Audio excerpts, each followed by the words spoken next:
everybody, welcome back to the Chaotic Little Book Corner. My name's Acacia. Today, it is the 27th of December. This is my dad's birthday, and it is also my top 10 nonfictions of the year. So, dive in. Alright, at number 10 is Shrill by Lindsay West. Now, I really thought this was going to be higher on my list, but strangely enough, other things felt more meaningful, in depth, and more accurate to what I needed for this year. This book is fantastic, and I will keep it on my shelf for the rest of my life. I think that this is one that I will revisit for the rest of my life and feel a connection to for the rest of my life. I'll read it whenever I'm feeling down or low. It is Lindsay West's memoir talking about being a woman, kicking butt, being really strong, being comfortable in your own skin, your own body, and your own ideas and mind. Number 9 is Ballerina. Now this one, oh my gosh, I loved this, and I still love this. This is stunning. This has started me on a Russian kick, which I'm loving, and also a ballerina kick. There are 3 new books that just came out talking about dance. I've read 1, and there's 2 more that I need to read, and I will be doing a full in-depth review on the conversation of dance, this nonfiction, and how it relates to those books that I am reading in a fictional sense. This is just, I love this. It really talks about the history of ballet, the ideas behind ballet, why it can be turned into such a perfection symbol, and what we have seen it change from and to in times of crisis and change in society. Next, we have This is Trauma is Really Strange, and it is a graphic novel by Steve Haynes. It is a graphic novel talking about what trauma does to the body and the brain. This one I talked about once. I will link my full review down below, and I really am surprised I haven't spoken about it again. Trauma is such a huge part of my life in terms of how I handle myself on a daily basis, in terms of how my body responds to things and my mind responds to things. My disorder, DID, is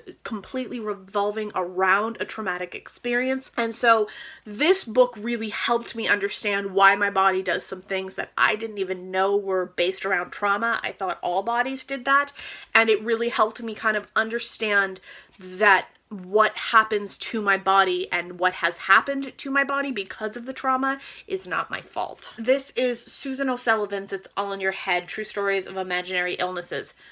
I will first begin with, I can tell you right now that one of the points of this book is that illnesses, though they may feel imaginary, they are not. There are definite reasons why the body is responding and giving the symptoms that it is. This has a lot to do with psychology, the idea of the body responding again to trauma, responding to stress, responding to fear, and it is a direct correlation to almost all books in terms of mental illness and why the mentally ill can be treated in such a poor manner.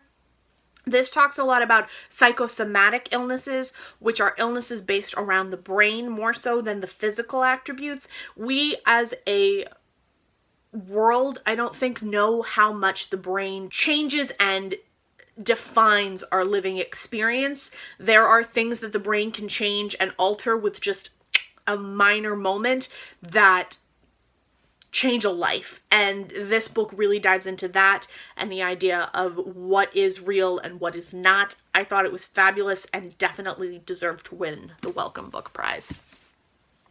Next, we have this. This is number 5. This is Amy Schumer, The Girl with the Lower Back Tattoo. I have done a full in-depth review of this, as well as another book that is in this pile down below. I will link that, talking about feminism, why Amy Adams is a feminist, what it is like to be a feminist who is not seen as a feminist by women, but is seen as a feminist by men.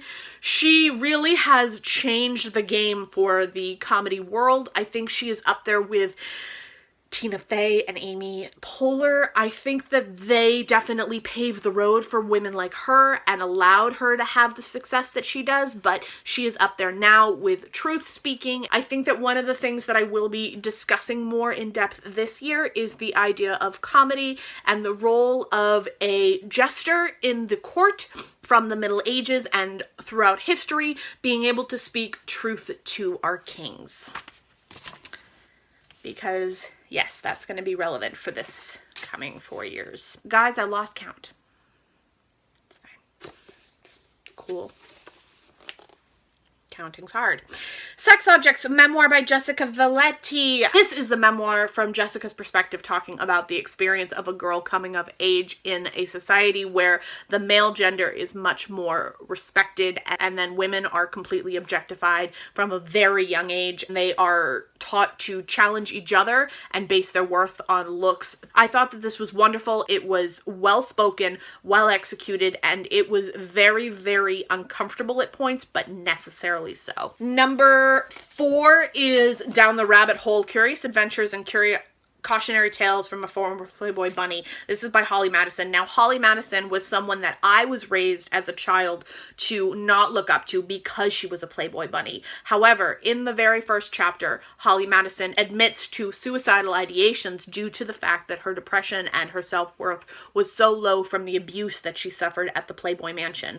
I have to admit, there is something so genuine and honest and well done about this book. I wouldn't say Holly Madison is the next Charlotte Bronte, but in all truth and honesty, I wasn't looking for a Charlotte Bronte when I went into this. I was looking for truth, and she gives that to you in an infinite way. She does not pretend that she was completely blameless. She does not pretend that she didn't make choices based on trying to get success or trying to become more popular. She admits to some very, very manipulative moments, but she does them all with a very, very pure heart and without trying to apologize for the fact that she was living the way she thought she was supposed to. And she is now a very successful woman and mother and wife. I have to admit, she is a huge role model for me. Again, she and Amy Schumer, I'm going to link the review I did on both their books and why they are feminists and role models to me. So the third book on my list is Smoke Gets in Your Eyes and Other Lessons from the Crematorium by Caitlin Doughty. This was a recommendation from Amanda Center, and I'm so glad that I listened to her on this. This challenged me to really dive into my own fear and thoughts on death and the afterlife. This caused me to think about things like, what do I want to be done with my body when I pass? What do I want my family to have when I pass? What do I feel needs to be donated? What can be kept? What feels important enough that it should be kept in my family? And what feels important enough that it should be given to a new family? I really had not thought about my own mortality that much, but when I went into this book, I was faced with it. But I wasn't faced with it in a fearful way. I was faced with it in a logical and well-adapted way of, yes, this is real. We are all mortal. And yes, this is scary, and that's okay. But it is a fact of life, and we all need to be ready to embrace that at one point or another, and we have to accept it before it happens because we need to leave our families with something.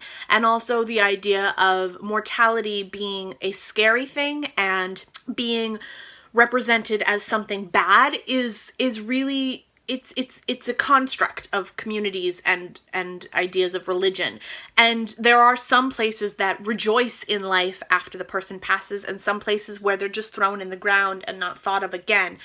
And that was a really, really scary but beautiful idea to me. And I really want to dive more into that. So I'm hoping to dive more into the ideas of mortality and what are different styles of life and death in different cultures. Number 2 was Sex and Lies and Handwriting. Top Expert Reveals the Hidden Secrets of Handwriting. This was phenomenal. I fell in love with this to the point where I didn't want to put it down.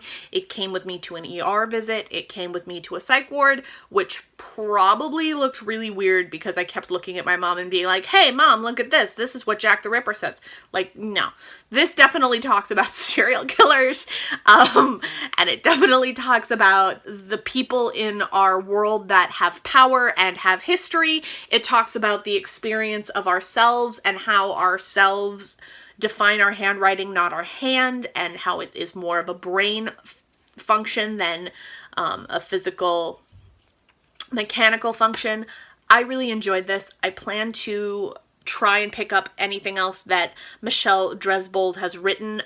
Olive from Abookolive has done an amazing interview with the author, which I'll link down below. She kind of deciphers a few authors' handwriting, and I think it's really fabulous. This was something really special and unique, and if I could find more on it, I would in a heartbeat. But it was also written so easily to understand. I don't know if anything could come close. This is my final one. This was a memoir that I picked up used at a bookstore for about $2 because I thought maybe I'll read it. This is Wasted, and it's by Maria Hornbacher. This was my first indication that I was suffering from an eating disorder, and my first indication that my eating habits were different from what was neurotypical. And ever since that revelation, I've felt more comfortable. I've felt better. I felt more at home in my own skin. Not because I've accepted and decided to not fight the disorder, but because I now know what I'm fighting, and I now know that my struggles were not based around, oh, you're fat, which has been how I've been treated since I was about 15. I started gaining weight after my sexual assault, and I didn't stop. And so between the age of 16 and now 27, I have gained and lost between 100 pounds. So I have jumped between the weight of 145 to 245 in 10 years. And that's apparently not normal.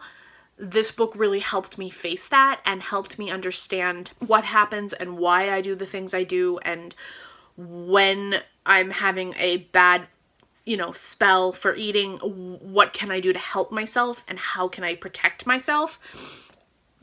I'm not saying I have it figured out, and I'm not saying that this didn't make me sob uncontrollably and uncomfortable and throw the book across the room. It absolutely did, but that's why it's number one, because it made me wake up, but it also scared me, and it also made me cry, and it also made me feel more than I had felt in a really long time about myself and my body and my eating. And that was really needed, and it shook me, and it helped me, and I think it might have saved me in some ways. I really hope that you guys enjoyed my top 10 nonfictions for 2016. I will see you tomorrow.